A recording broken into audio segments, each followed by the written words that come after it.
काँग्रेसचे नेते विजय वडेट्टीवार यांच्या एका विधानानं वादाची शक्यता निर्माण झाली आहे। खरातच्या जागी एखादा मुसलमान असता तर सर्व मुसलमानांची वरात काढली असती, असं वक्तव्य वडेट्टीवारांनी केलं। चंद्रपुरात महात्मा ज्योतिबा फुले यांच्या जयंतीनिमित्त आयोजित महोत्सव कार्यक्रमात ते बोलत होते।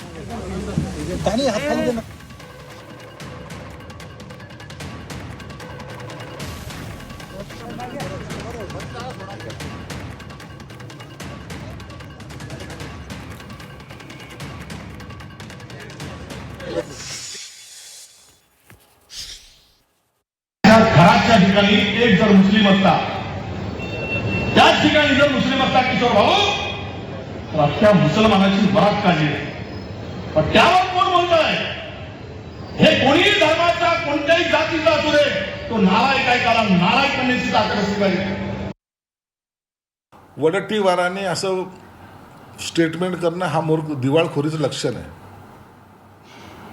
त्यांना कदाचित इतिहास माहीत नसेल, अनेक बाबा हिंदू धर्मीय आताही जेलमध्ये आहे, अशाच प्रकरणात आहेत आणि ते वर्षानुवर्षे जेलमध्ये आहेत। माझ्या माहितीप्रमाणे 2012-13 पासून अनेक महाराज जेलमध्ये आहेत। राम रहीम आता मागच्या वेळेला तो जेलमध्ये गेलेले। म्हणून जाती धर्मावर आधारित हे प्रकरणाला घेऊ नका। हे बलात्कारी लोक असतील किंवा हे जे फसवणूक करणारे भोंदू बाबा असतील, हा कोणत्याही जाती धर्माचा असला तर त्याची जागा ही जेलमध्ये असली पाहिजे। भोंदू बाबाची वरात काढलीच ना। बरं, हे काय कुठल्या काँग्रेसवाल्यांनी प्रकरण बाहेर आणलं नव्हतं। 1 महिना अधिवेशन सुरू होतं आणि त्या अधिवेशनामध्ये कुठला काँग्रेसवाला सभागृहात बोलला नाही की असा अशोक खरातासारखा भोंदू बाबा आहे। आमच्या सरकारनं लक्ष घातलं या विषयामध्ये। माननीय मुख्यमंत्री महोदयांच्याकडं ही बाब जेव्हा आली, नाशिक पोलिसांना सूचना देऊन अत्यंत गुप्तपणे अशोक खरातला अटक केलेली आहे आणि त्यामध्ये सरकारचाच हात आहे अशोक खरातला अटक करण्यामध्ये। भोंदूगिरीला आमचं सरकार कधीही पाठीशी घालत नाही। दरम्यान यावर सुप्रिया सुळे यांची देखील प्रतिक्रिया समोर आली आहे। त्याची वरात काढली असती। कशाची?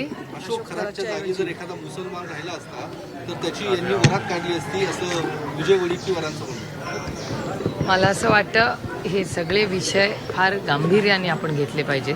मी काही स्टेटमेंट ऐकलेलं नाही, त्याच्यामुळे बोलणं मला योग्य वाटत नाही। पण एक जरूर तुम्हाला सांगते, खरात प्रकरणामध्ये जी भयानक गोष्ट झाली म्हणजे माणुसकीला काळीमा असणारी अशी ही गोष्ट आहे, अतिशय दुर्दैवी आहे आणि पुरोगामी महाराष्ट्राला खरं तर एक खूप मोठा धक्का आहे हा। आणि महाराष्ट्रात नाही देशात, म्हणजे मी माझा पार्लमेंटमधला अनुभव सांगते, आपली चेष्टा करून ठेवली आहे या खरातांनी। कारण राज्यामध्ये देशामध्ये काम करत असताना बाकीच्या राज्यांमधले सातत्याने सगळे जे खासदार किंवा लोक मला दिल्लीत भेटतात ते चेष्टा करायला लागले की अगरे तुमच्या महाराष्ट्रात काय चाललंय, ज्या पद्धतीने व्हिडिओज येत आहेत काही लोकांचे, ज्या पद्धतीने, हे खूप खूप दुर्दैवी आहे आणि अस्वस्थ करणारी परिस्थिती आहे। आणि